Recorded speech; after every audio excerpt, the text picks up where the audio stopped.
Empezar. Bueno, chicos,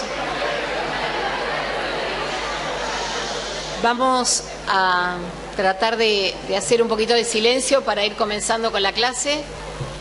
Ante todo, buenos días.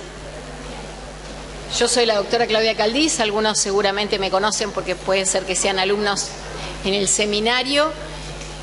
Conmigo van a ver durante el día de hoy y el próximo lunes propiedades de la sangre y cascada de coagulación. En el día de hoy vamos a ver fundamentalmente generalidades de la sangre, tipos celulares que la componen, y la semana próxima vamos a ver todo lo que es mecanismos de coagulación, sistemas anticoagulantes fisiológicos y farmacológicos, y si llegamos también algo de hemopoiesis. Bueno, vamos a comenzar entonces. ¿Se escucha? ¿Sí? ¿Todo se escucha? Bien, vamos a comenzar entonces definiendo un poquitito lo que es la sangre. Ustedes saben que la sangre es un tejido dinámico, un tejido vivo, un tejido que es fundamental para poder realizar nuestras funciones fisiológicas, pero además podemos definirla también como una suspensión de células en plasma, porque en realidad, si bien nosotros vemos a la sangre como algo muy homogéneo a la vista, la sangre no es una solución, es una suspensión de células que circulan por el árbol cardiovascular. La sangre como tal fue descrita por primera vez en el siglo XVII por este señor, que era William Harvey, y que habló de los componentes sanguíneos.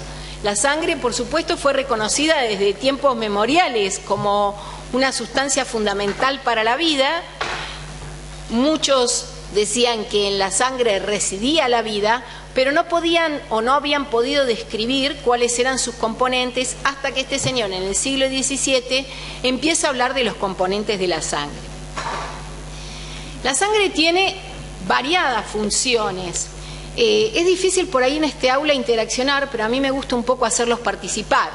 ¿Qué funciones se les ocurre que tienen? Hablen fuerte, así sale en la grabación también. Transporte de sustancias, muy bien. No sé si están en orden, pero la sangre tiene función nutritiva, y esta función nutritiva tiene relación con el transporte de sustancias, porque, por supuesto, va a transportar nutrientes que van a ser importantes para sostener a los tejidos, ¿sí?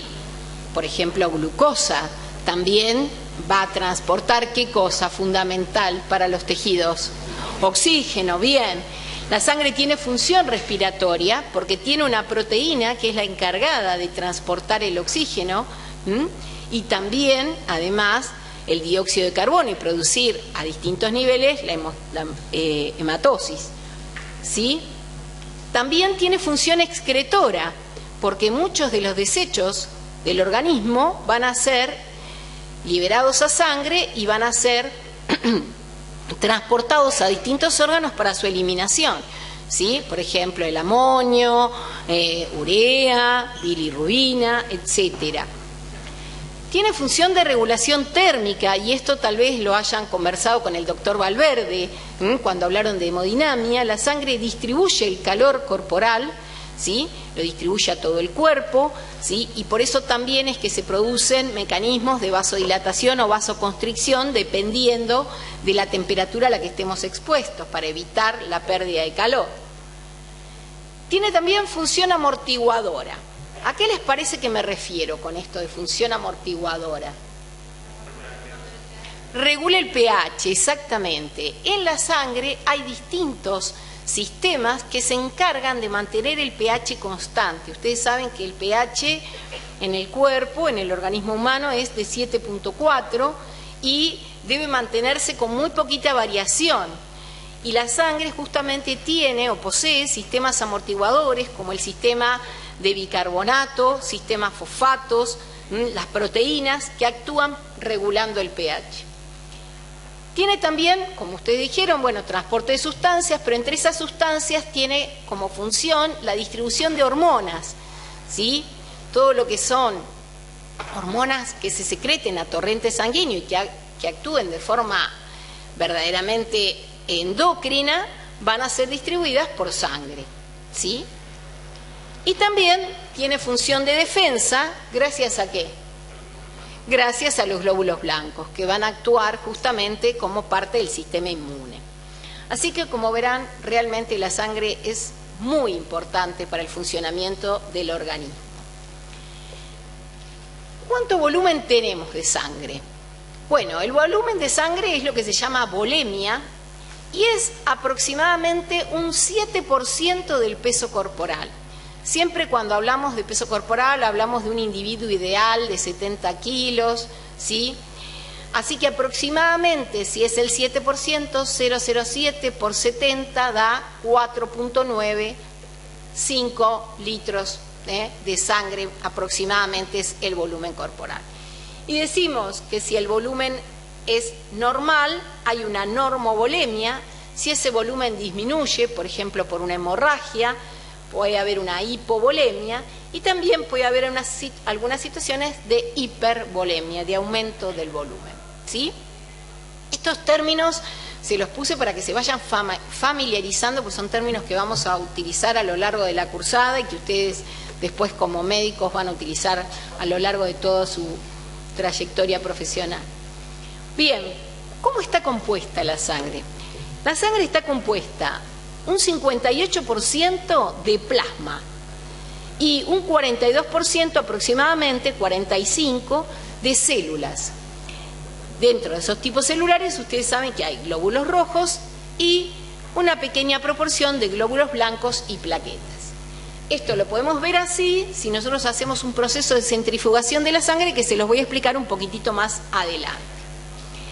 Como les decía, la sangre entera entonces está compuesta por plasma y por los elementos figurados o las células.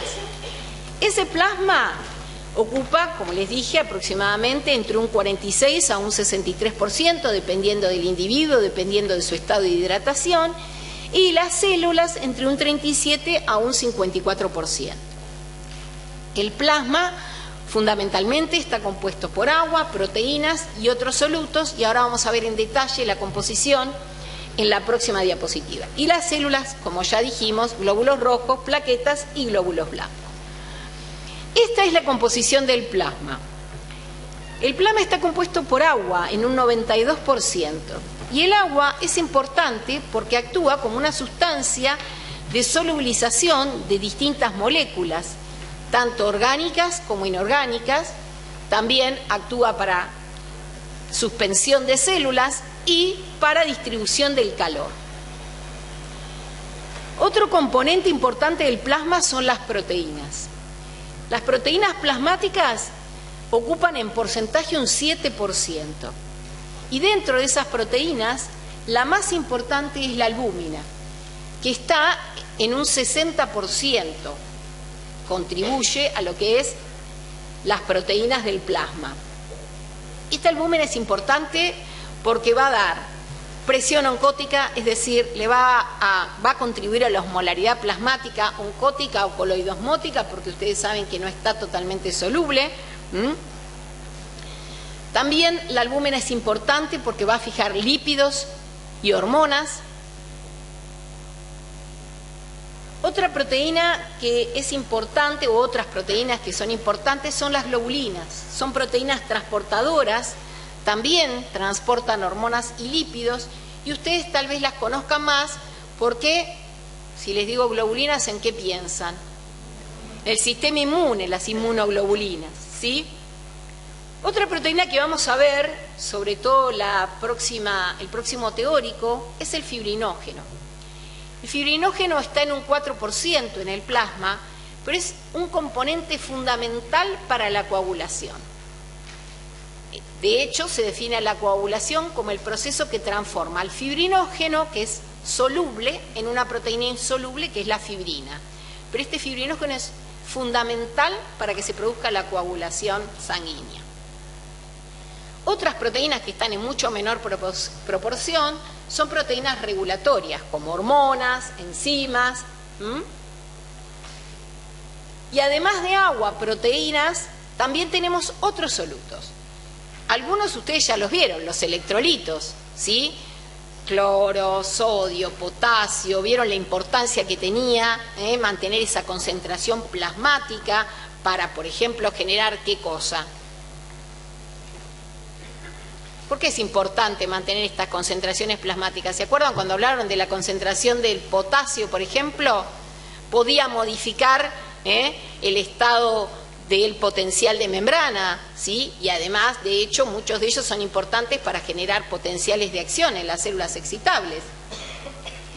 También hay otros nutrientes orgánicos, ¿sí? Como ATP, glúcidos, lípidos, aminoácidos y, como les dije anteriormente, productos de desecho como urea, amonio, ácido úrico, creatinina, que van a ser eliminados después por riñón, por tracto digestivo, etc.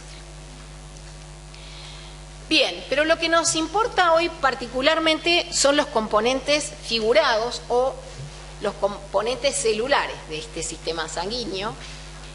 Y como les dije, fundamentalmente son eritrocitos, glóbulos blancos o leucocitos y las plaquetas. Y vamos a ir viendo a lo largo de la teórica las características de estos tipos celulares. Ustedes piensen que es importantísimo conocer no solo los tipos celulares, sino también las cantidades, los valores, porque una de las primeras cosas que pide el médico clínico cuando llega el paciente, ¿qué es? Un análisis de sangre. Y el análisis de sangre le puede dar una idea del perfil del estado de salud del paciente, porque puedo medir glúcidos, proteínas, lípidos, hormonas. Así que es muy útil conocer esto, además de saber cómo están sus cantidades de células y qué proporciones hay y si son correctas o no. Bien, vamos a empezar hablando entonces un poquito de los eritrocitos. Supongo que estas cosas les van a ser más familiares porque seguramente las habrán visto en histología, pero vamos a hacer un repaso que es necesario para que después podamos adentrarnos en todo lo que sigue de funciones sanguíneas. Ustedes saben que los eritrocitos son células especializadas, son células que carecen de ¿qué cosa? De núcleo, por lo tanto no pueden sintetizar proteínas.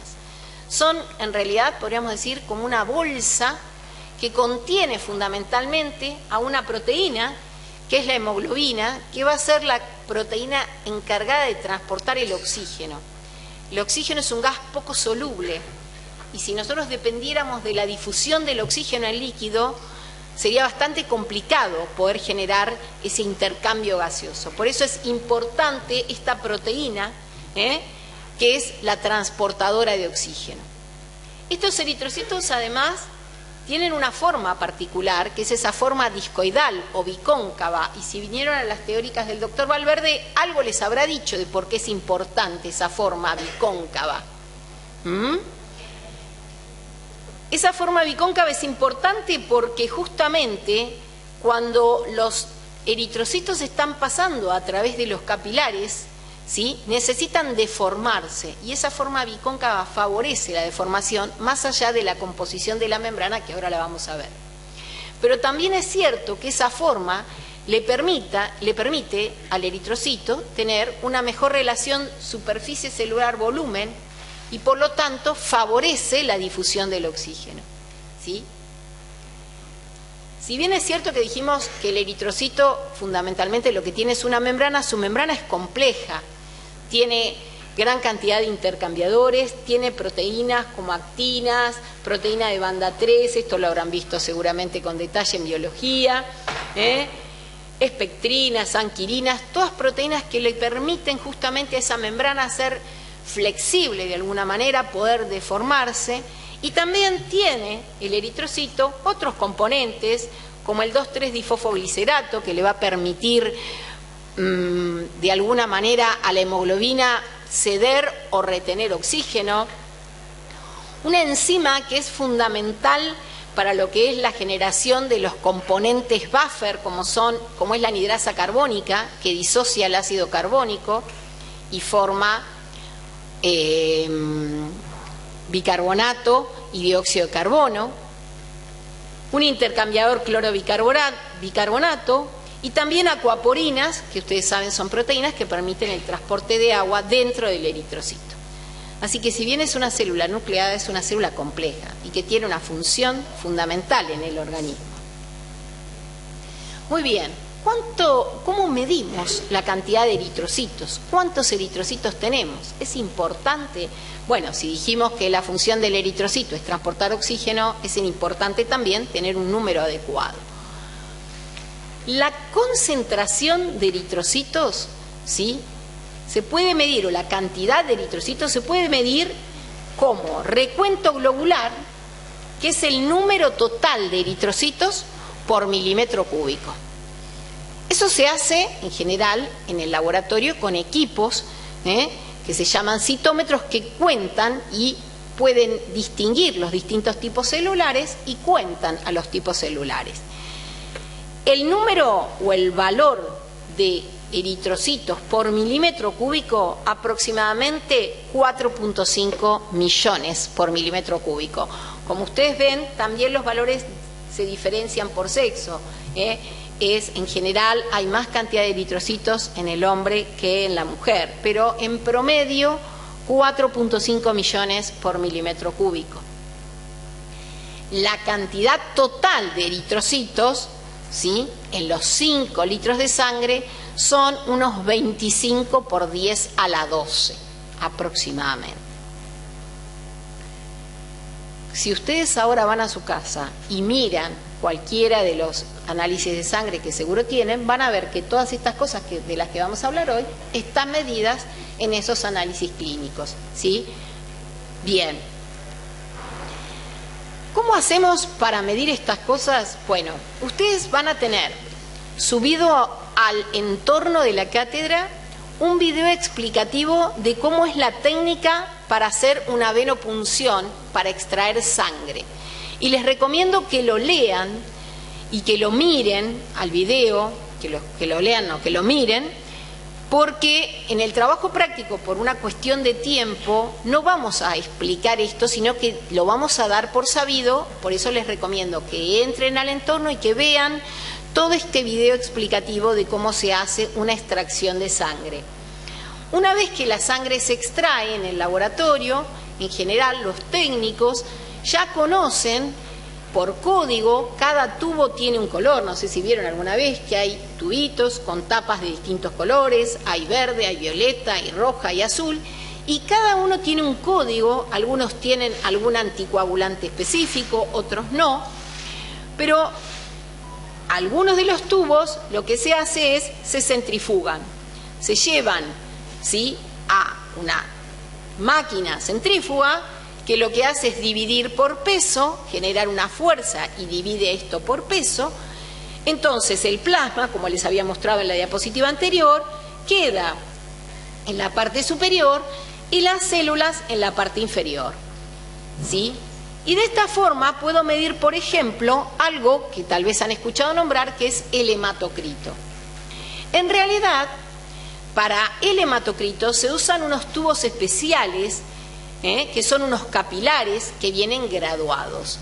¿Pero qué es el hematocrito? Es esto que está definido acá. Es el porcentaje del volumen total de sangre que está ocupado por células.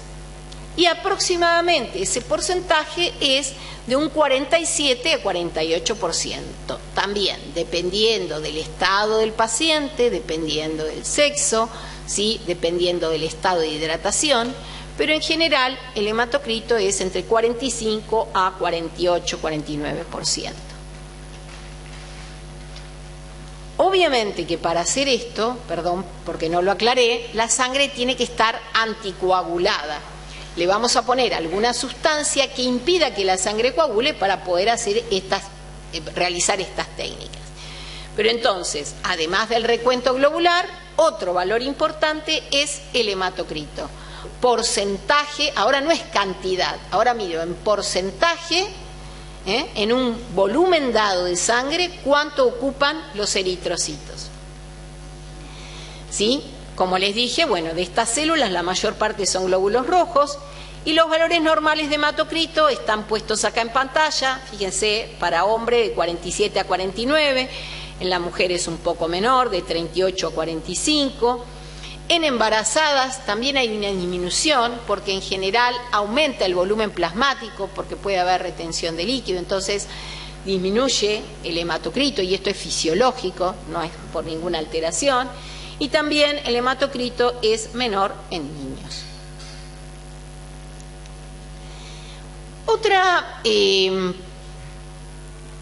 Otro parámetro que se puede medir es la eritrosedimentación. La eritrosedimentación mide la velocidad de caída de los eritrocitos.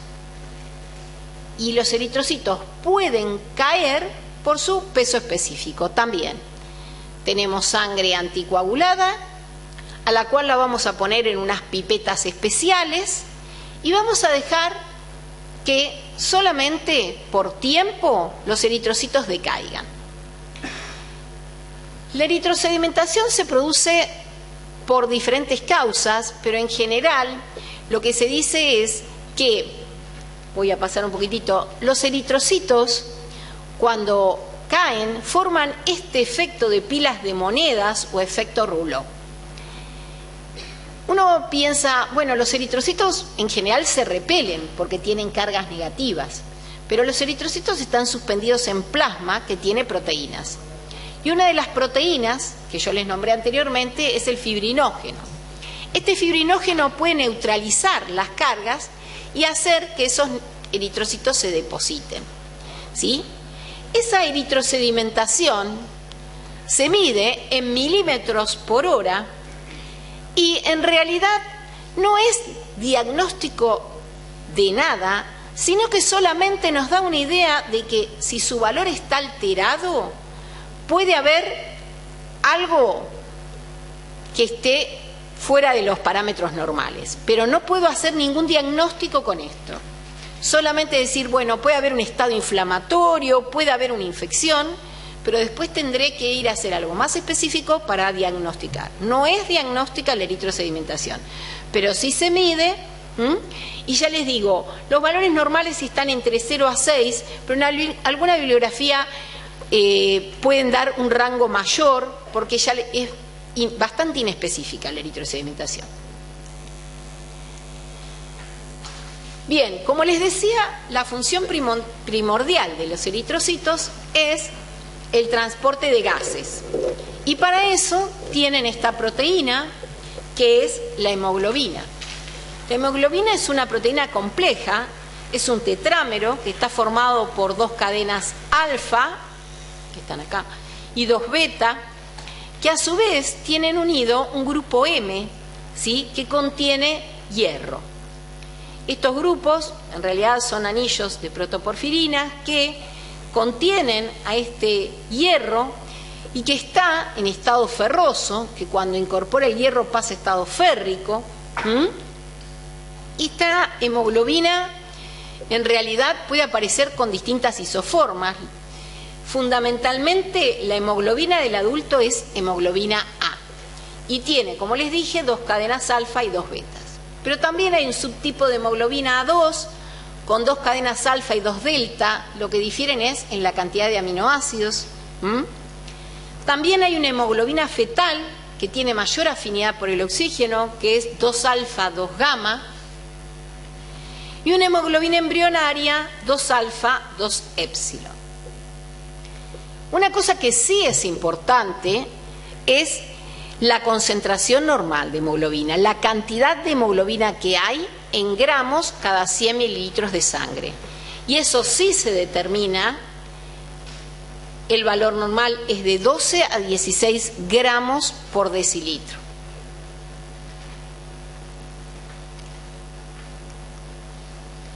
La síntesis de hemoglobina se da a nivel celular a partir de glicina y succinil-CoA por una serie de pasos en los cuales intervienen gran cantidad de enzimas. No lo tienen que aprender ahora, pero a la larga lo van a tener que saber, ¿sí?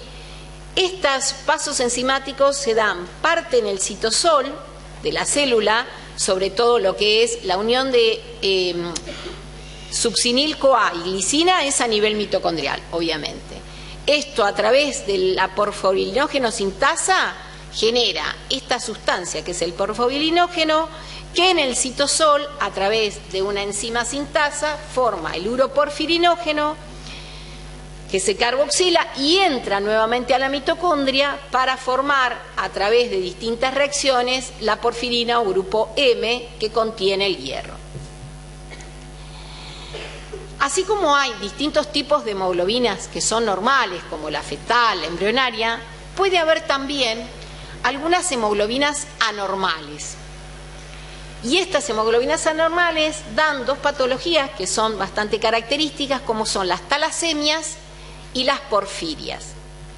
En las talasemias lo que hay es un gen defectuoso para la síntesis de globinas. Por lo tanto, esas proteínas que contenían el grupo M van a estar alteradas. Y en las porfirias lo que hay es un defecto en estos pasos que les mostré de síntesis del grupo hemo. Son dos mecanismos distintos, pero en definitiva los dos lo que hacen es alterar la síntesis de la hemoglobina. También hay hemoglobinas anormales en esto que es la anemia falciforme o drepanocítica. En la anemia falciforme hay una mutación en las cadenas B y cambian un aminoácido, es ácido glutámico, lo cambian por valina y se forma esta hemoglobina que se llama hemoglobina S. Pero esta hemoglobina S tiene la característica que cuando llega a los sitios de capilarización, donde hay baja presión de oxígeno, produce una deformación del eritrocito. Y los eritrocitos ahora toman esta forma semilunar, ¿sí? Y esto genera consecuencias graves, ¿por qué? Porque si ustedes vinieron a la teórica de hemodinamia, Carlos les habrá dicho que cuando se bifurcan, ¿sí?, los capilares, los eritrocitos justamente se deforman, pueden ser distribuidos correctamente. Bueno, cuando los eritrocitos toman esta forma semilunar, se agolpan en esas bifurcaciones, taponan la bifurcación, no pasan correctamente y producen situaciones de falta de oxigenación, hipoxias, dolor. Esto ahora se está tratando con algunos derivados de óxido nítrico que lo que producen es, aparentemente, hacen que no se deforme la hemoglobina, pero además, justamente como hay óxido nítrico, hay vasodilatación y eso ayuda a que estos eritrocitos deformados puedan pasar y de esta manera paliar un poquitito todos los mecanismos que están alterados. Cuando hay falta de transporte de oxígeno, hablamos de anemia. Si bien es cierto que ustedes no van a ver patologías, pues nosotros vemos fisiología, es decir, funcionamiento normal, es bueno que conozcan qué puede suceder cuando hay algunas alteraciones. Hablamos de anemia cuando la sangre posee una capacidad disminuida en cuanto a lo que es el transporte de oxígeno o una capacidad menor a la normal de transporte de oxígeno. Y estas anemias pueden ser de distinto tipo. La primera causa puede ser una hemorragia, ¿sí? Pérdida masiva, un shock hemorrágico, pérdida masiva de sangre, disminución en el transporte de oxígeno, porque tengo menos cantidad de sangre. Puede ser hemolítica, puede ser que haya destrucción de estos eritrocitos por distintas circunstancias y por lo tanto tengo también menor capacidad de transporte. Puede ser aplásica. Acá no es que hay eritrocitos que se forman y se destruyen, sino que no hay formación de eritrocitos. En algunas enfermedades de tipo de médula ósea hay aplasia, falta de formación de células de la línea roja. Puede ser también por deficiencia de hierro, ¿sí? Dietas pobres en hierro, mala absorción, los vamos a ver ahora un poquitito más de detalle. Y pueden ser, como ya les dije, perniciosas, porfirias o talasemias. Entonces, cuando hay insuficiencia de eritrocitos, puede ser por hemorragia, por una anemia hemolítica o aplásica, ¿sí? Pérdida crónica de sangre, hemolítica, ruptura de los eritrocitos y aplásica, inhibición de la médula ósea o destrucción.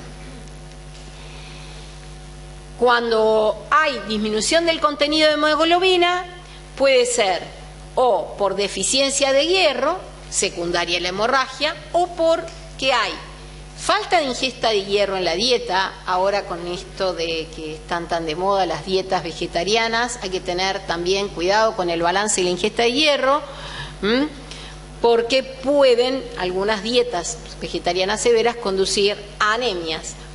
Y también puede ser por mala absorción. Por ejemplo, es muy común que haya anemias en algunas situaciones de mala absorción, como puede ser los celíacos, perdón, se me había ido la palabra, donde hay falta o alteración de las vellosidades intestinales, el hierro se absorbe a nivel intestinal y estos individuos pueden también tener falencia en la absorción y por lo tanto anemia. Y anemias perniciosas que tienen que ver con la deficiencia de vitamina B12 y la falta del factor intrínseco que está a nivel del tracto digestivo y que ayuda en la absorción de la vitamina B12, que son ambos fundamentales para la formación de la línea roja a nivel de la médula ósea. Entonces, cuando hay carencia de vitamina B o carencia de este factor, que ya lo vamos a ver cuando veamos digestivo, principalmente cómo se absorbe y cómo actúa, puede también haber un tipo de anemia que es esta anemia perniciosa. ¿Qué sucede con los glóbulos rojos? Bueno, los glóbulos rojos tienen una vida media bastante larga a comparación de lo que son los glóbulos blancos. Aproximadamente viven 120 días en el torrente sanguíneo y luego son degradados, ¿sí? Cuando estos glóbulos empiezan a deformarse, empiezan a tener alteraciones en su membrana, los mecanismos de alerta llaman a los macrófagos que los fagocitan. Puede haber también hemólisis intravascular y allí la hemoglobina que se libera desde el glóbulo rojo es fijada a una proteína que se llama aptoglobina. Y en realidad hay reaprovechamiento, por decirlo de alguna manera, de los componentes de estos glóbulos rojos. La hemoglobina recicla.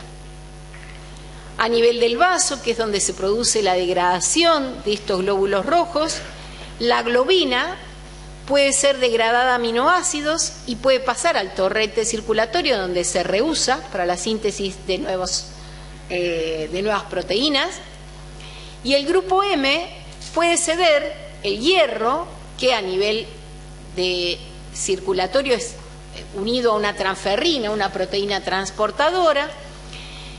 Y la biliverdina, que es otro componente del grupo hemo, se transforma en bilirrubina, que va a ser degradada a nivel hepático, parte por esta enzima que es la glucuronosiltransferasa, y parte va a ser excretada por una serie de procesos que se dan a nivel del intestino y a nivel del riñón.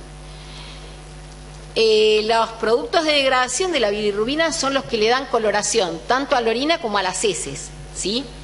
En el riñón se libera como urobilina y a nivel de lo que es el intestino delgado, intestino grueso, como estercobilina.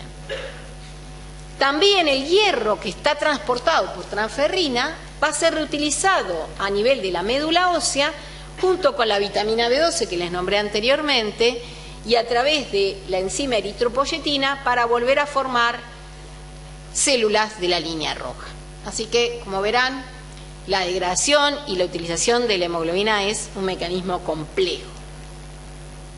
Bien, yo les dije qué podemos medir y dijimos, bueno, podemos medir hematocrito, podemos medir cantidad de hemoglobina. Pero conociendo estos dos valores, podemos también calcular estos índices hematimétricos, que son muy utilizados en la clínica y que son tres. El primero es el volumen corpuscular medio. Este volumen corpuscular medio habla justamente de cómo es el tamaño del eritrocito, el tamaño por promedio de un eritrocito. Y se calcula dividiendo el hematocrito multiplicado por 10 sobre los millones de glóbulos rojos. Los millones de glóbulos rojos totales los conocemos el hematocrito, podemos calcular volumen corpuscular medio, siempre en micrómetros cúbicos, porque estamos hablando de volumen.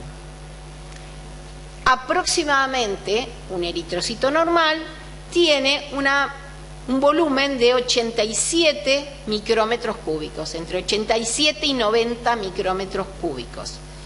Y hablamos así de una normocitosis. Ese es el volumen normal. Si fuera más pequeño, hablamos de microcitosis, y si es mayor, una macrocitosis.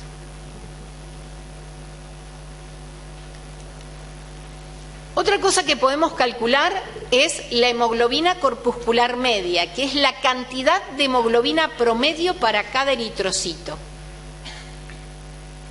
En el caso anterior, cuando medíamos hemoglobina, lo que hacíamos era medir cantidad de hemoglobina por 100 mililitros de sangre, era en porcentaje. Ahora medimos cantidad promedio para el eritrocito.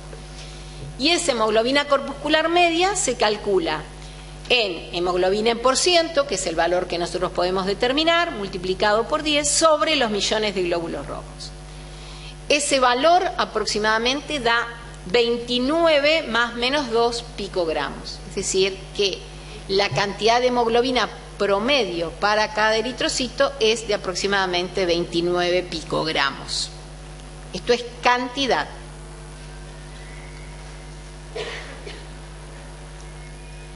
Y por último, otro índice hematométrico que podemos calcular es la concentración de hemoglobina corpuscular media, que ahora sí habla del promedio en por ciento de hemoglobina por cada eritrocito.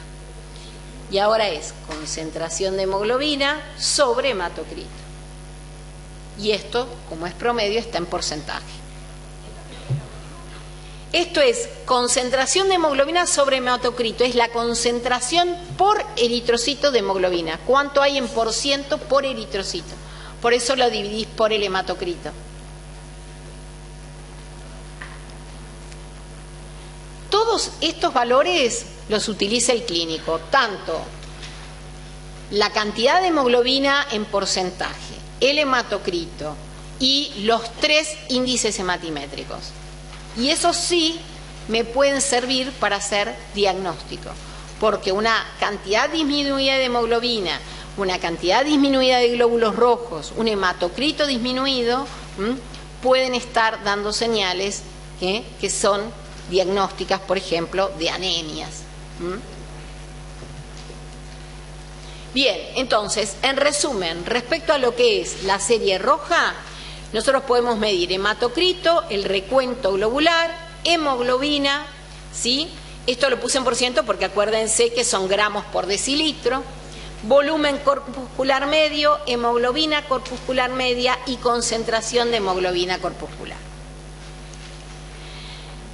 Pasamos ahora a la serie blanca. Si ustedes quieren y les resulta muy cansador, podemos hacer, como han hecho por ahí con la doctora Enis, que hacen un pequeño recreo de unos 5 o 10 minutos, porque la verdad que es cierto que prestar atención durante 2 horas es bastante difícil. Entonces, si les parece, y si por ahí están cansados, hacemos una primer parte de glóbulos blancos, hacemos un pequeño recreo y después seguimos, ¿sí? Bien, lo primero que podemos decir de los glóbulos blancos es que, a diferencia de las células de la serie roja, estos tienen organelas y núcleo. Y además que tiene una función muy distinta, porque estas células van a participar fundamentalmente en lo que son los mecanismos de defensa ante la presencia de patógenos o de sustancias extrañas para nuestro organismo. Remueven toxinas, pero no solamente van a reconocer lo extraño, sino también lo propio que puede estar dañado, ¿sí? Células dañadas, células senescentes o que estén anormales. Y otra característica que tienen estos tipos celulares es que no hay gran cantidad en el sistema circulatorio, sino que pueden estar en otros órganos, o en el intersticio, o en órganos linfoides, como por ejemplo en los ganglios, ¿no es cierto? Y que de acuerdo al requerimiento pueden movilizarse.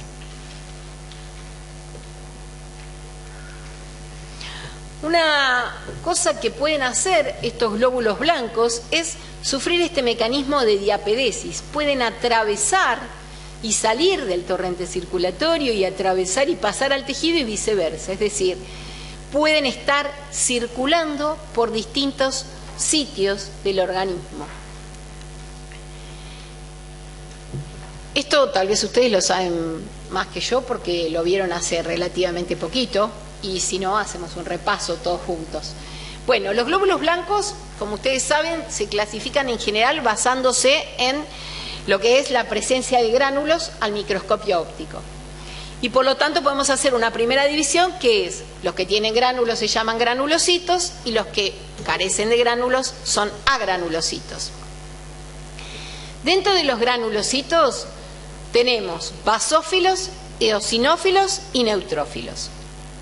Y dentro de los agranulocitos tenemos los linfocitos y los monocitos, ¿sí? Vamos a ir viendo uno a uno, y es importante que ustedes vayan incorporando las características de estos tipos celulares y que las tengan presentes, porque en la unidad siguiente vamos a ver inmunidad y estos tipos celulares van a jugar un papel preponderante. De los glóbulos blancos, el 50 al 70% son neutrófilos. Son granulocitos, ¿sí?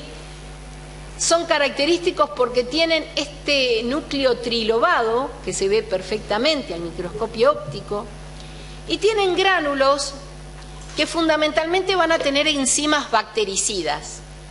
Una enzima muy característica de los neutrófilos es la peroxidasa. Muchas de estas células van a generar o van a sintetizar especies reactivas del oxígeno, que son las sustancias que utilizan para poder destruir a los patógenos. Como les dije, tienen este núcleo segmentado. Son los neutrófilos los primeros en llegar al sitio donde se produce daño y son fundamentalmente especializados en la digestión de bacterias. Su vida media en sangre es relativamente corta, 10 horas, aunque si los comparamos con otros tipos de la línea blanca es larga, porque van a ver que hay otros que duran minutos. Y en tejido pueden vivir de 4 a 5 días. Y tienen alta movilidad, pueden atravesar por diapedesis, como les dije, y pueden moverse a distintos sitios. Y además tienen también en su citosol una proteína, que es una proteína bactericida, que es la defensina.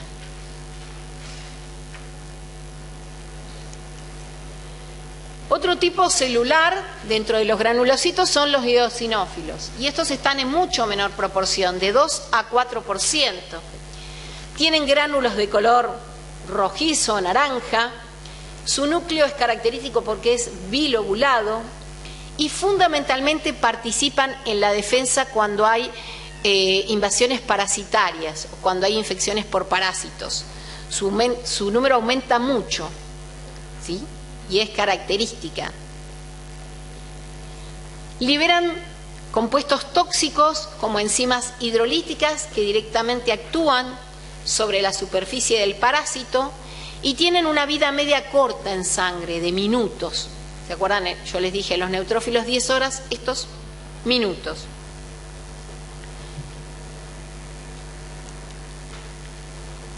Y por último tenemos a los basófilos, que tienen gránulos de color azul, como su nombre lo indica, y liberan sustancias inflamatorias o que participan en procesos inflamatorios, como son histamina, que es un vasodilatador, y heparina, que es un anticoagulante.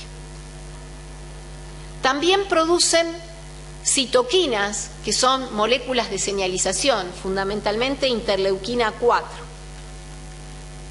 Y estos basófilos también participan en procesos alergénicos porque se unen en la inmunoglobulina E, que es una inmunoglobulina que participa justamente en procesos de alergia.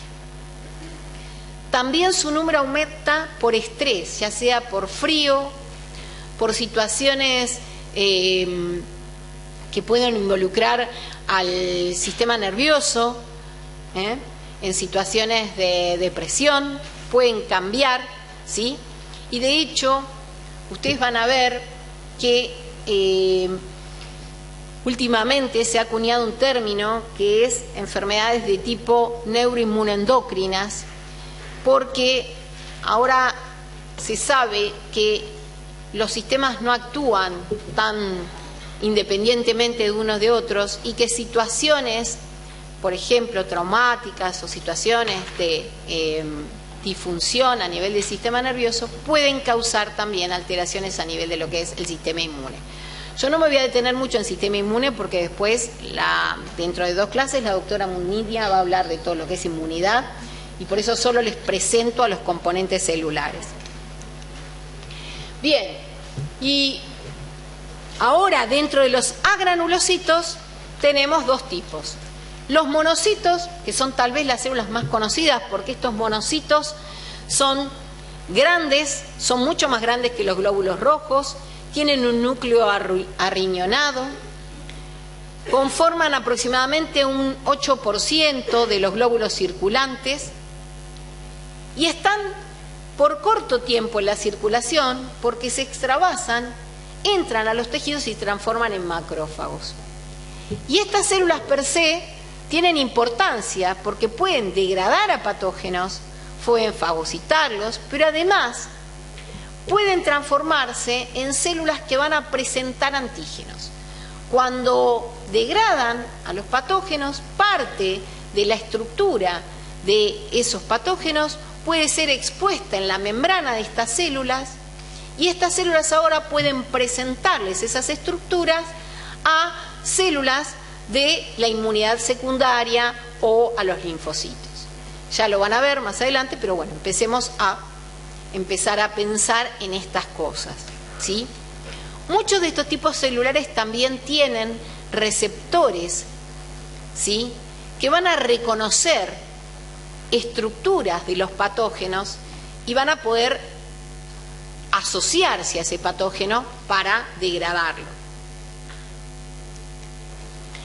Los macrófagos secretan gran cantidad de sustancias, secretan muchísimas enzimas como uroquinasas, colagenasas, elastasas, también algunas enzimas del complemento, interferón, prostaglandinas, proteínas inflamatorias, como les dije, son presentadoras de antígenos y son un gran depósito de hierro.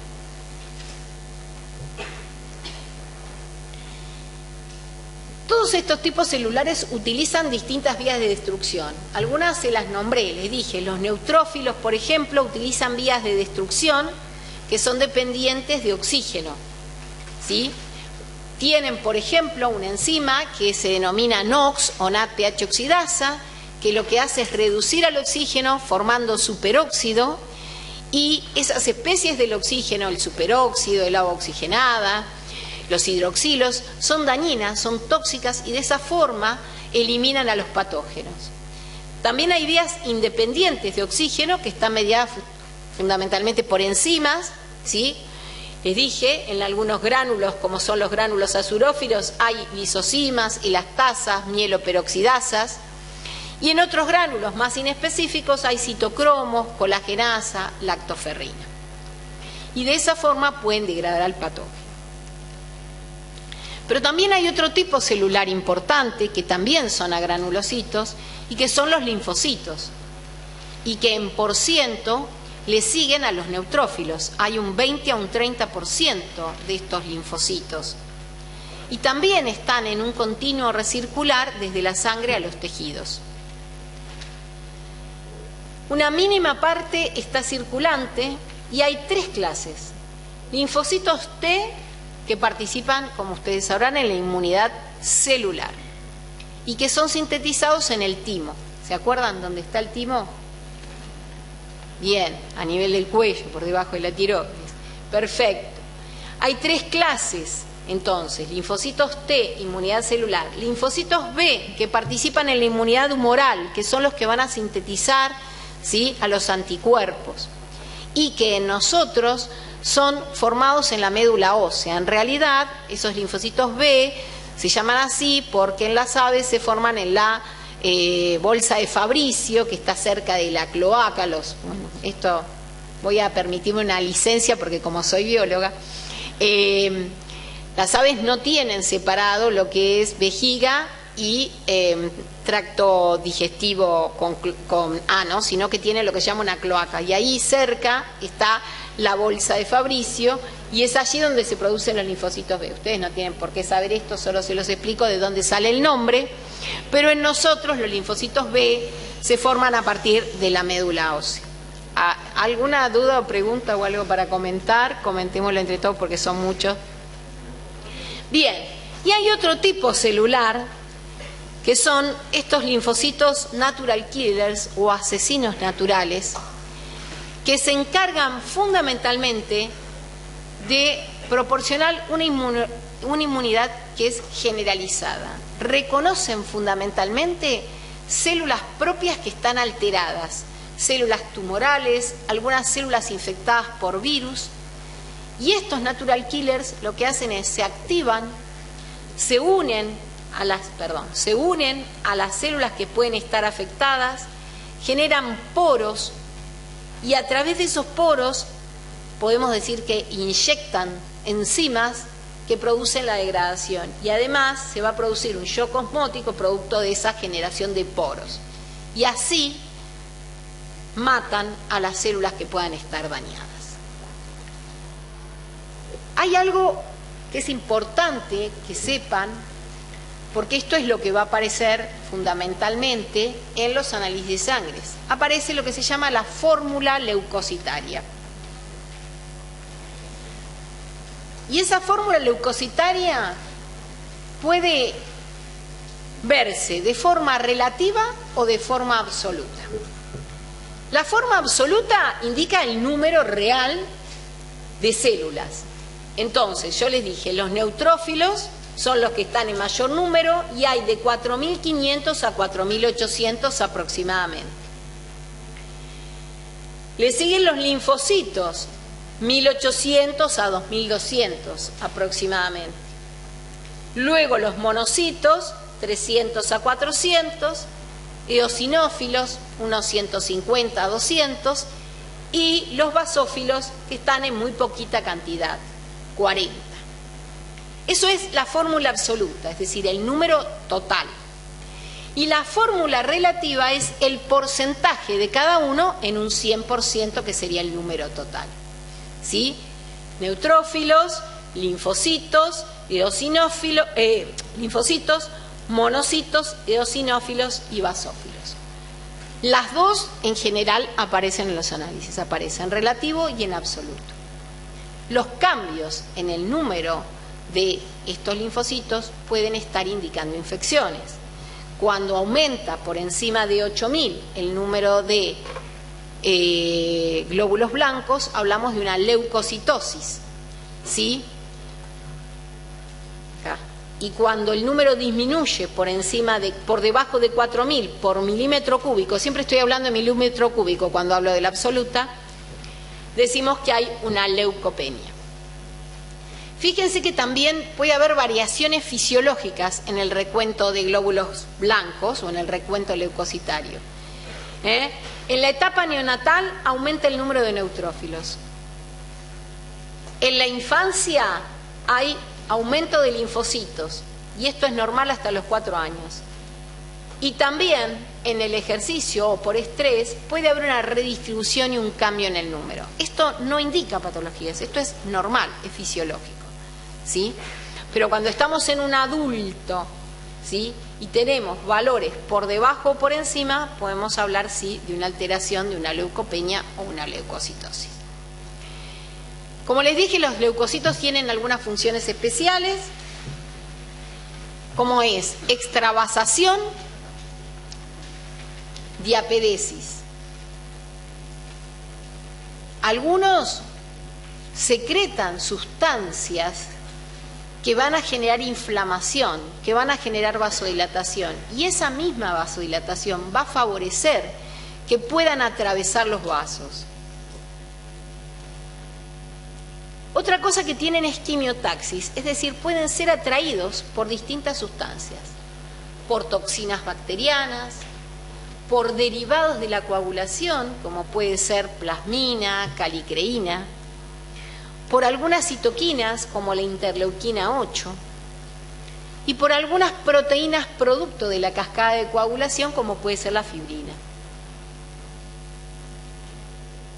Y otra función importante que ya ustedes la conocen, es la fagocitosis. Esto es solo figuritas. Y esta fagocitosis puede producirse gracias a que algunos patógenos se pueden marcar, se pueden opsonizar, que se llama.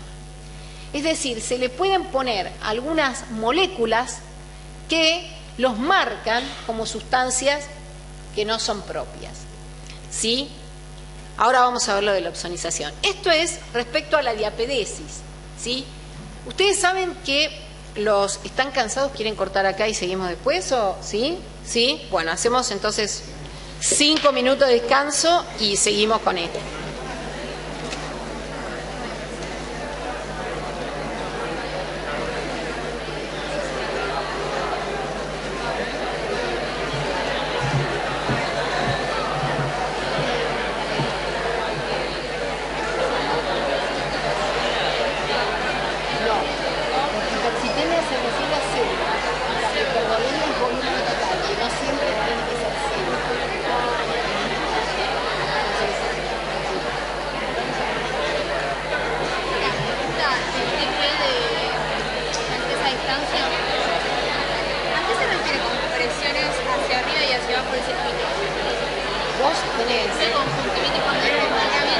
Vos tenés el lecho vascular y tenés arteria, arteriola, ¿sí? Y capilares.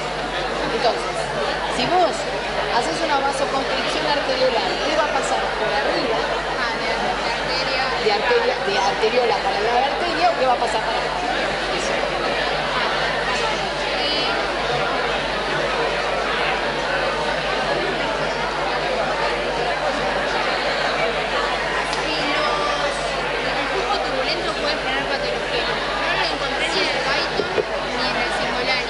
En realidad el flujo turbulento puede generar patología porque a la larga ese flujo turbulento puede hacer que se empiecen a emerger zonas moléculas, y además el flujo turbulento puede ser un caos. Claro, pues yo lo vi como que cuando había un causa y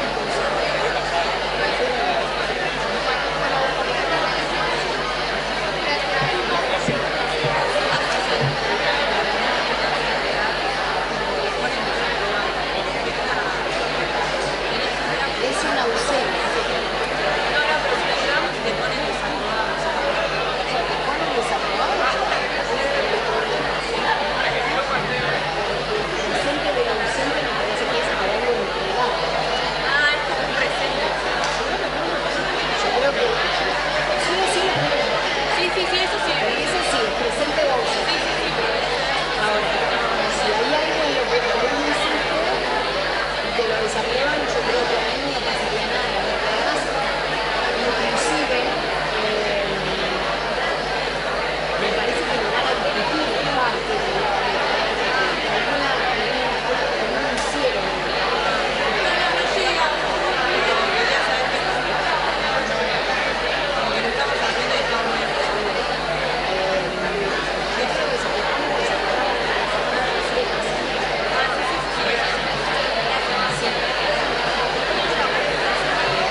Y al revés, que debe ser paso de mayor intenso.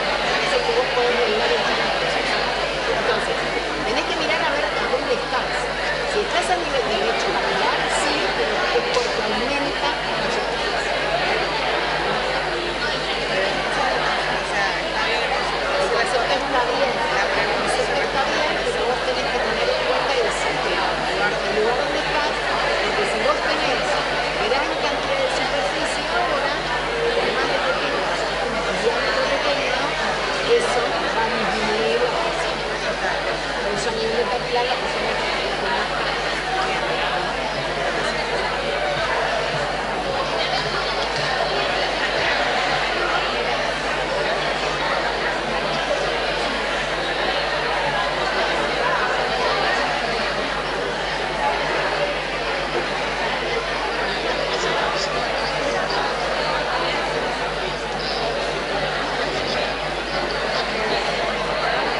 ¿Podemos hacer una pregunta de electrofisiología?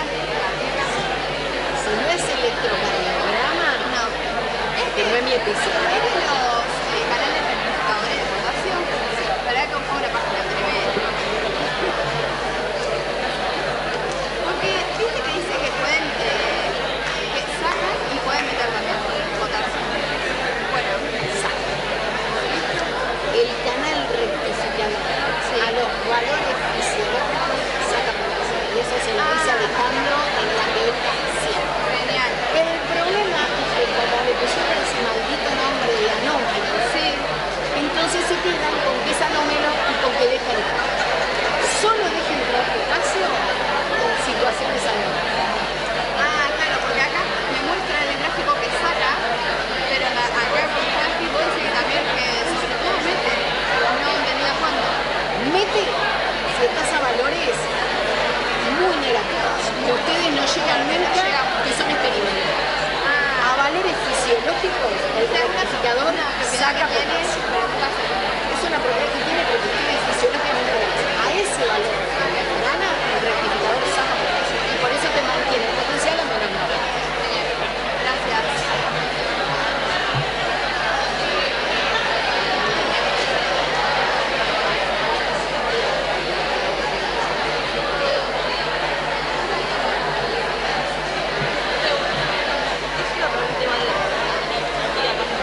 Si es administrativa, no sé si creo que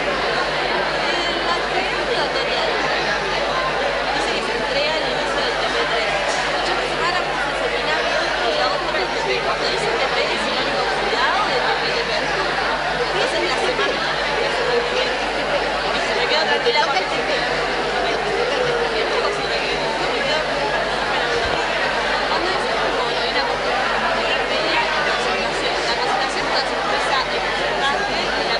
Hemoglobina es cantidad por un porcentaje. Es por ciento en el hemocentro.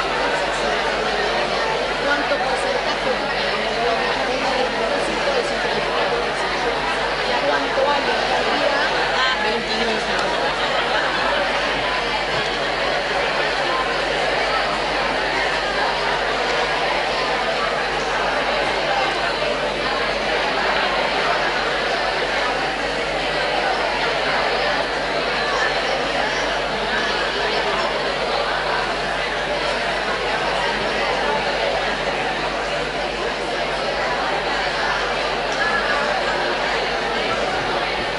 Bueno, estamos como para retomar. No se asusten que no falta tanto, y entonces por ahí si retomamos tienen la suerte de no irse tan tarde, no falta tanto.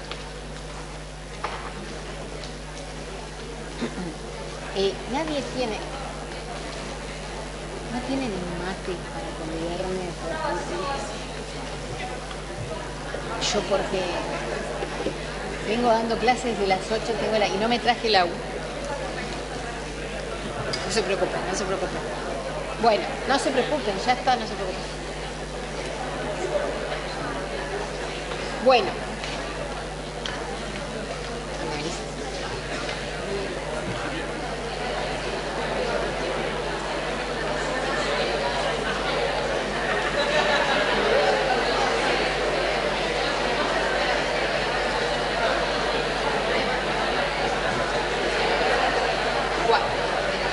Gracias. Bueno, chicos, seguimos. Les decía que los glóbulos blancos tienen la capacidad de extravasarse y habíamos quedado en esta figura. No sé si recuerdan, yo creo que la doctora Mundinia ya habló de endotelio, ¿no es cierto? Y les habrá dicho que las células normalmente, además lo habrán visto también con el doctor Valverde, circulan por lo que es el centro del vaso y que en general no se adhieren al endotelio. Cuando se produce una lesión o cuando hay algún proceso inflamatorio, estos glóbulos blancos empiezan a producir un rodamiento que se llama, es decir, a través de proteínas como selectinas o quimoquinas, que son proteínas atractantes del endotelio, empiezan a rodar a través de esas células endoteliales y se adhieren y producen esta extravasación. Y además la opsonización y las proteínas opsonizantes atraen a estos glóbulos blancos al foco o al sitio inflamatorio, ¿sí? Así que es importante, porque tienen estas dos cosas, esta diapedesis, que es la capacidad de atravesar, y esta quimotaxis positiva, que está dada por todas estas proteínas, como selectinas, integrinas, que son tanto del leucocito como del endotelio. Bueno, esto es solamente para que recuerden que fundamentalmente lo que van a hacer los macrófagos es fagocitar, pero que en esa fagocitosis, como yo les decía, no solamente van a digerir al patógeno, sino que también parte de esas moléculas del patógeno pueden exponerse sobre la superficie y van a servir de comunicación entre lo que son las células de la inmunidad primaria o innata y las células de la inmunidad secundaria o adaptativa, ¿sí? No es que funcionan como dos sistemas separados, sino que hay comunicación entre ellas. Y algunas células de la inmunidad innata pueden mostrarle, por así decirlo, presentarle partículas o moléculas que son de los patógenos a las células de la inmunidad adaptativa y así generar comunicación entre ellas. Ya lo van a ver más adelante, pero solo es como para que sepan cómo se producen estos mecanismos. Esto es solo un macrófago que está ingiriendo distintas partículas extrañas, y esto es lo que les decía hoy de cómo se pueden marcar estos patógenos. Una de las formas de marcarlos, de opsonizarlos, es a través de anticuerpos, ¿sí? Fundamentalmente, muchas bacterias pueden marcarse así. Hay receptores de la superficie celular a los cuales estos anticuerpos se unen, se marcan y así estas bacterias que antes no eran reconocidas pueden ser reconocidas por los macrófagos. Y el último tipo celular que nos queda por ver, por eso les dije que no vamos a terminar demasiado tarde, son las plaquetas. Las plaquetas fueron el último elemento sanguíneo en ser descubierto y fueron descubiertas después de que se describió a la sangre como tal. Fueron descubiertas por Giulio Visorero en el siglo XIX recién. Fíjense que la sangre se describió como elemento en el siglo XVII y recién 2 siglos después se describen las plaquetas. Y este señor Visorero no solamente descubre las plaquetas, sino que también es el que primero detalla los mecanismos de hemostasia o de coagulación, que vamos a ver en la próxima clase. Las plaquetas son células bastante particulares porque también son células anucleadas. Esto es una visión de las plaquetas a microscopio, ¿sí? Microscopio óptico. Las plaquetas están en poca cantidad respecto a los glóbulos rojos. Hay de 150.000 a 450.000 por milímetro cúbico. Y en realidad no son verdaderas células, sino que son fragmentos de células mayores que son los megacariocitos. Esas células son nucleadas y luego se fragmentan y dan estos pequeños porciones, podríamos decir así, celulares, que son las plaquetas, pero que son fundamentales para el mecanismo de la coagulación.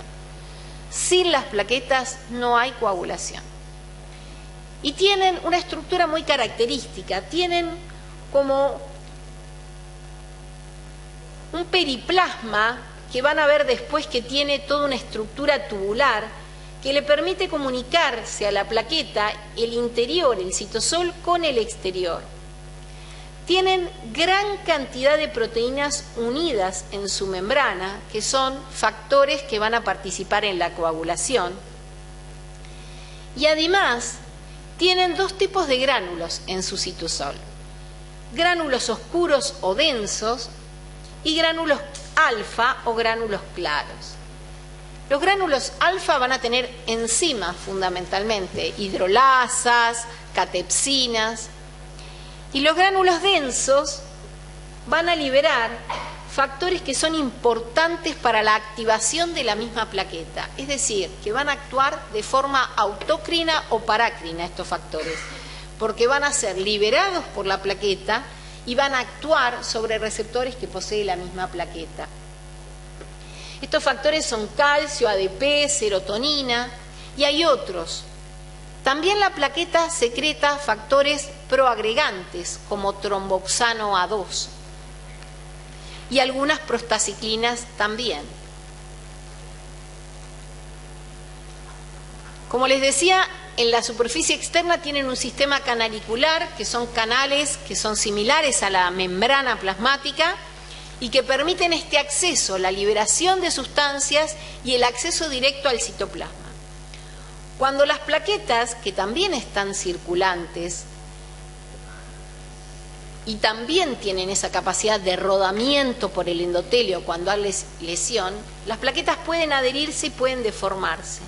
Y pueden formar estos pseudópodos y pueden de esta forma llegar al sitio de lesión y comenzar un mecanismo de, por así decirlo, de taponamiento de la zona que está lesionada para evitar la hemorragia. Estos procesos los vamos a ver en detalle en la próxima clase, pero es importante que ustedes conozcan la estructura de la plaqueta y todo lo que secreta y cuáles son sus receptores para poder entender después cuál es su función en el proceso.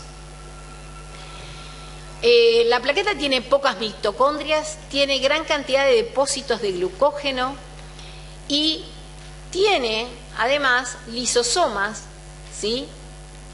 Y gránulos, como les dije, que van a liberar distintas sustancias. Además, tienen proteínas que ustedes ya conocen, que también aparecen en músculo, como la actina y la miosina, que lo que le van a permitir es conservar la morfología y deformarse, y generar esas expansiones que son importantes, ¿sí?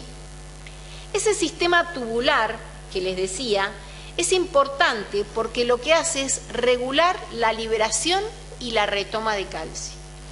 Y esa liberación y retoma de calcio para la plaqueta es muy importante porque el calcio es un cofactor para la coagulación. Si no hay calcio, tampoco hay una coagulación eficiente o eficaz. Y de hecho, algunos anticoagulantes, que ya van a ver más adelante, actúan justamente retomando calcio, sacando el calcio del medio para que no se produzca la coagulación. Esto es una microfotografía de microscopio electrónico, para que vean acá los granos de glucógeno, ¿sí? Los gránulos densos, esto es porque justamente son electrodensos a la fotografía, ¿sí? Y este es el sistema de canalículos que les decía que después hace como unas lagunas. Bien, en la superficie plaquetaria existen gran cantidad de receptores. Y además, existen también algunas glicoproteínas que van a ser fundamentales para lo que es la adhesión. Fíjense, todas estas glicoproteínas, que son las 6, las integrinas, la glicoproteína 1B, son proteínas de adhesión que le van a servir a la plaqueta para quedar fija al subendotelio. Fundamentalmente van a reconocer al colágeno y también van a reconocer a un factor que es liberado por la superficie plaquetaria o liberado por la plaqueta, pero que también está circulante, que es este factor de von Willebrand, que es un factor de adhesión. Yo sé que hay mucho nombre, pero bueno, de a poco nos vamos a ir incorporando. A mí me toca lo peor, me toca empezar a tirar un montón de nombres. También hay receptores, ¿se acuerdan que yo les dije que la plaqueta desde los gránulos densos liberaba ATP y ADP? La misma plaqueta tiene receptores para este ADP. Estos receptores se llaman P2 y 12. y son receptores de ADP. También la plaqueta va a liberar una sustancia proagregante, como es el tromboxano A2.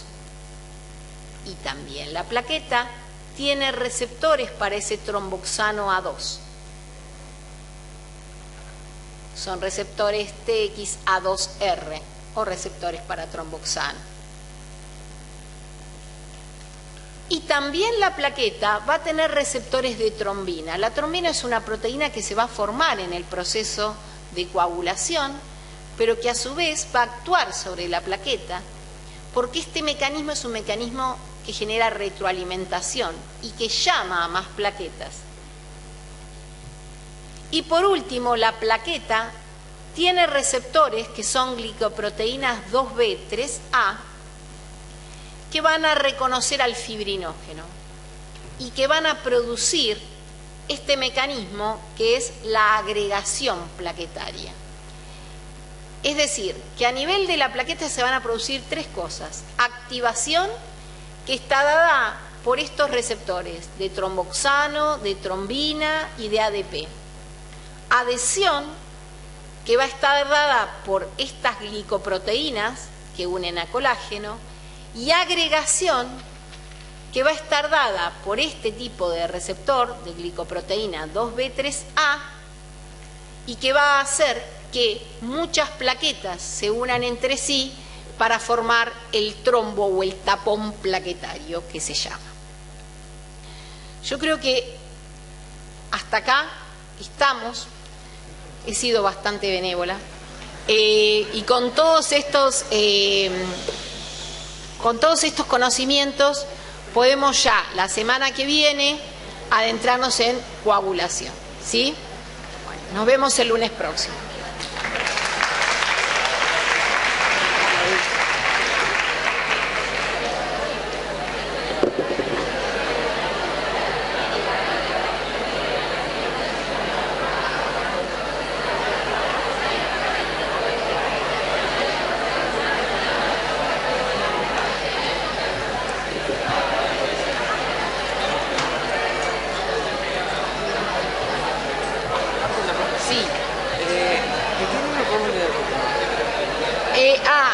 Chicos, una cosa para todos, porque así lo hago público.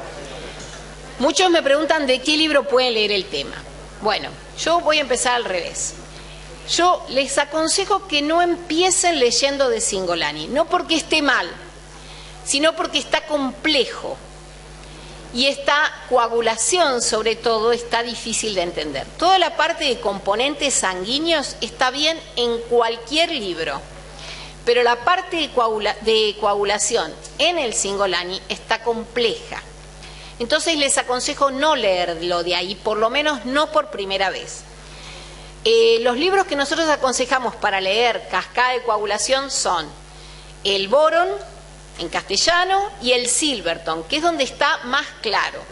Pero además les vamos a subir al entorno un trabajo científico que está en castellano, porque hay algunas cuestiones que son más modernas y que no están en los libros, que yo se las voy a explicar en la teórica, pero que no están en los libros. Entonces, para que todos los que no pueden venir al teórico la tengan, están en ese apunte que es obligatorio que lean para ir al trabajo práctico.